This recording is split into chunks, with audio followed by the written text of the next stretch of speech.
কখনো হাতে হাত, কখনো একই গাড়িতে পাশাপাশি কথোপকথন। এসসিও সামিটে মোদি পুতিনের বন্ধুত্বের চর্চা বিশ্বজুড়ে। দ্বিপাক্ষিক বৈঠকে যোগ দিতে একই গাড়িতে চেপে আসেন ভ্লাদিমির পুতিন এবং নরেন্দ্র মোদি। পুতিনের প্রিয় গাড়িতে সেদিন কী বিষয়ে কথা বলছিলেন দুই রাষ্ট্রনেতা? বিশ্বজুড়ে চলতে থাকা চর্চার জবাব দিলেন স্বয়ং রাশিয়ার প্রেসিডেন্ট। তিয়ানজিন থেকে দ্বিপাক্ষিক আলোচনা স্থল পর্যন্ত পুতিনের AURUS লিমোজিনে চেপেই এসেছিলেন দুই রাষ্ট্রনেতা। প্রায় ৪৫ মিনিট ধরে চলা এই সফরে বহু গুরুত্বপূর্ণ বিষয়ে আলোচনা করেছেন মোদি এবং পুতিন। শুধু তাই নয়, হোটেলে পৌঁছানোর পরও দুই নেতা প্রায় ৫০ মিনিট পর্যন্ত গাড়ি থেকে না নেমে কথোপকথন চালিয়ে যান বলেই জানা যায়।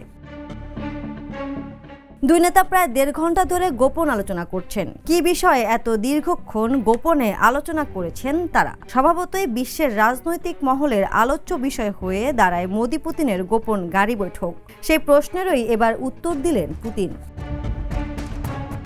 চীনে ৪ দিনের সফরের পর সাংবাদিকদের মুখোমুখি হয়েছেন রাশিয়ার প্রেসিডেন্ট ভ্লাদিমির পুতিন। এই বৈঠকেরই ভারতের প্রধানমন্ত্রীর সঙ্গে তিনি গাড়িতে কী বিষয়ে আলোচনা করেছিলেন প্রশ্ন করেন সাংবাদিকরা। উত্তরে পুতিন জানিয়েছেন, প্রধানমন্ত্রী নরেন্দ্র মোদীকে তিনি আলাস্কাতে তার সঙ্গে আমেরিকার প্রেসিডেন্ট ডোনাল্ড ট্রাম্পের বৈঠক সম্পর্কে জানিয়েছেন। আন্তর্জাতিক ডেস্ক, দ্য নিউজ। দেশে দেশে সবার সাথে দ্য নিউজ।